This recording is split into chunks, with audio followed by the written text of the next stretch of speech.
Hi friends, ಎಲ್ಲರಿಗೂ ನಮಸ್ಕಾರ. ತುಂಬ ದಿನ ಆಯಿತು ವಿಡಿಯೋ ಆಗದೆ, ಹಾಗಾಗಿ ಇವತ್ತು ವಿಡಿಯೋ ಮಾಡ್ತಾ ಇದ್ದೀನಿ. ನಮ್ಮ ಮನೆಯಲ್ಲಿ ಸಿಲಿಂಡ್ರ್ ಖಾಲಿಯಾಗಿ 20 ದಿನ ಆಯಿತು.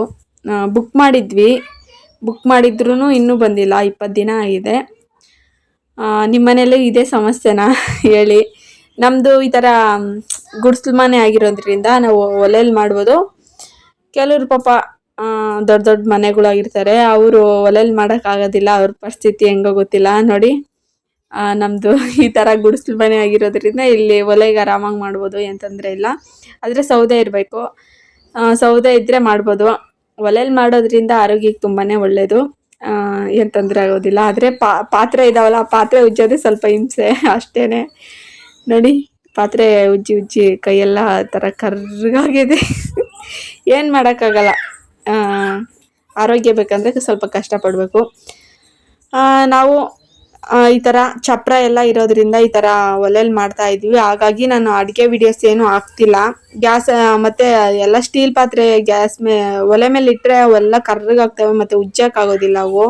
ಹಾಗಾಗಿ ಅಡುಗೆ ರೆಸಿಪಿ ಏನೂ ಆಗ್ತಿಲ್ಲ. ತುಂಬ ಜನ ಕಮೆಂಟ್ ಮಾಡ್ತಿದ್ರಿ, ಯಾಕೆ ವೀಡಿಯೋಸ್ ಆಗ್ತಿಲ್ಲ ಅಡುಗೆ ವೀಡಿಯೋಸು ಅಂತ. ಇದೇ ಕಾರಣನೇ ನೋಡಿ. ಸಿಲಿಂಡ್ರ್ ಖಾಲಿಯಾಗಿದೆ ಮತ್ತು ಇಲ್ಲಿ ಒಲೆಯಲ್ಲಿ ಮಾಡೋಣ ಅಂತಂದರೆ ಅದು ಬಿಸಿ ಜಾಸ್ತಿ ಬರ್ತಾ ಇರುತ್ತೆ. ಮೊಬೈಲ್ಗೆ ಉರಿ ಜಾಸ್ತಿ ತಗ್ಲುತ್ತಲ್ಲ, ಹಾಗಾಗಿ ಬಿಸಿ ಜಾಸ್ತಿ ಬರುತ್ತೆ. ಇನ್ನು ಅದಕ್ಕೆ ನಾನು ಇನ್ನೇನು ಅಡುಗೆ ವೀಡಿಯೋಸ್ ಏನೂ ಮಾಡ್ತಿಲ್ಲ.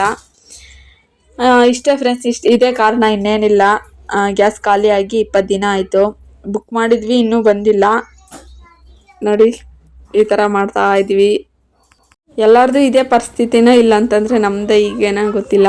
ಎಲ್ಲರದು ಹೀಗೆ ಇರುತ್ತೆ. ನೀವೆಲ್ಲ ಹೆಂಗೆ ಅಡುಗೆ ಮಾಡ್ತಿದ್ದೀರಾ ಅಂತ ಹೇಳಿ ನೋಡೋಣ. ಹಾಗೆ ಸ್ವಲ್ಪ ಜನ ಕರೆಂಟ್ ಒಲೆಗೆ ಮಾಡ್ತಾ ಇರ್ಬೋದು ಅಡುಗೆಗಳು. ಸಿಲಿಂಡರ್ ಖಾಲಿ ಆದರೆ ಕರೆಂಟ್ ಒಲೆಗೆ ಮಾಡ್ತಾರೆ ಈಗ. ಹಾಗೆ ಈ ಬೇಸಿಗೆ ರಜೆ ಇರೋದ್ರಿಂದ ಮಕ್ಕಳಿಗೆ ಪಾಪ ಅದು ಇದು ತಿನ್ನಬೇಕು ಅನ್ನಿಸ್ತಾ ಇರುತ್ತೆ. ಇಂಥ ಟೈಮ್ನಲ್ಲೇ ಈ ಥರ ಗ್ಯಾಸ್ ಖಾಲಿ ಆಯಿತು. ಇನ್ನು ಒಲೆಯಲ್ಲಿ ಮಾಡ್ಬೇಕಂದ್ರೆ ಆಗೋದಿಲ್ಲ. ಮಾಡ್ತೀನಿ, ಆದರೂ ಡೈಲಿ ಮಾಡೋಕ್ಕಾಗೋದಿಲ್ಲ. ಒಂದು 2-3 ದಿನಕ್ಕೆ ಒಂದ್ಸಲ ಮಾಡ್ತೀನಿ, ಏನಾದರೂ ತಿನ್ನಬೇಕು ಅನ್ನಿಸಿದ್ರೆ ಮಾತ್ರ. ಇಲ್ಲ ಅಂತಂದರೆ ಪಾಪ ಅವ್ರ ಅಪ್ಪನೇ ತಾಂಬರುತ್ತೆ. ಇನ್ನು ಒಲೆಯಲ್ಲಿ ಏನು ಮಾಡ್ತೀಯ ಬಿಡು ಅಂತಂದು ಅವ್ರ ಅಪ್ಪನೇ ತಾಂಬರುತ್ತೆ ನೋಡಿ. ಸೌದೆ ಎಲ್ಲ ಕಡ್ದು ಅಲ್ಲಿ ಹಾಕವ್ರೆಲ್ಲ ಒಣಗ್ಸೋಕ್ಕೆ. ಚೆನ್ನಾಗಿ ಒಣಗಿದ್ರೆ ಸೌದೆಗೆ ಆಗುತ್ತಲ್ಲ ಅಂತ. ಆವಾಗ ನಾವು ಚಿಕ್ಕ ಹುಡುಗರಿದ್ದಾಗ ಮಾಡ್ತಿದ್ರು ಅಮ್ಮ ಒಲೆಯಲ್ಲಿ. ಇವಾಗ ಅದೇ ಪರಿಸ್ಥಿತಿಗೆ ಬಂತು ಎಲ್ಲರದು. ಇವಾಗ ತುಂಬ ಜನ ಎಲ್ಲ ಸೌದೆ ಕಡ್ಕೊಂಡು ಹೋಗೋದು ಆ ಥರ ಎಲ್ಲ ಮಾಡ್ತಾ ಇದ್ದಾರೆ. ಚೆನ್ನಾಗಿರುತ್ತೆ, ಆರೋಗ್ಯಕ್ಕೆ ತುಂಬಾ ಒಳ್ಳೆಯದು ಒಲೆಯಲ್ಲಿ ಮಾಡಿದ್ರೆ. ಹಾಗೆ ನೆಕ್ಸ್ಟ್ ಬರೋ ವಿಡಿಯೋದಲ್ಲಿ ನಮ್ಮಮ್ಮ ಊರಿಗೆ ಹೋಗ್ತಾಯಿದ್ವಿ. ನಾನು ಹುಟ್ಟು ಬೆಳೆದಿರೋ ಊರು. ವಿಡಿಯೋ ಹಾಕ್ತೀನಿ, ಮಿಸ್ ಮಾಡಿದೆ. ಎಲ್ಲರೂ ನೋಡಿ ಹೇಗಿದೆ ಅಮ್ಮ ಅವ್ರ ಮನೆ ಅಂತಂದು ಎಲ್ಲರೂ ನೋಡಿ. ತುಂಬ ಜನ ಕೇಳ್ತಿದ್ರಿ ಯಾವ ಊರು ವಿಡಿಯೋ ಮಾಡಿ ಅಂತ. ಈಗ ಬೇಸಿಗೆ ರಜೆ ಇರೋದ್ರಿಂದ ಹೋಗ್ತೀವಿ ಊರಿಗೆ. ಒಂದು 2-3 ದಿನ ಇದ್ದು ಬರ್ತೀವಿ. ಅಷ್ಟರೊಳಗಡೆ ವಿಡಿಯೋ ಎಲ್ಲ ಕವರ್ ಮಾಡ್ತೀನಿ. ಮತ್ತು ನಮ್ಮೂರು ಮತ್ತು ನಮ್ಮ ಮನೆ, ಅದೆಲ್ಲ ನಮ್ಮ ಅಜ್ಜಿ ಮನೆ ಎಲ್ಲ ವಿಡಿಯೋ ಮಾಡೋಕ್ಕೆ ನೋಡ್ತೀನಿ. ಆದರೆ ಮಾಡ್ತೀನಿ, ಇಲ್ಲ ಅಂತಂದರೆ ನೋಡ್ತೀನಿ. ಎಷ್ಟಾಗುತ್ತೋ ಅಷ್ಟು ವಿಡಿಯೋ ಮಾಡ್ತೀನಿ. ಇಷ್ಟೇ ಫ್ರೆಂಡ್ಸ್, ಅಡುಗೆ ಮಾಡೋ ವಿಡಿಯೋ ಆಗ್ತಿಲ್ಲ ಇದೇ ಕಾರಣನೇ ಅಷ್ಟೇ.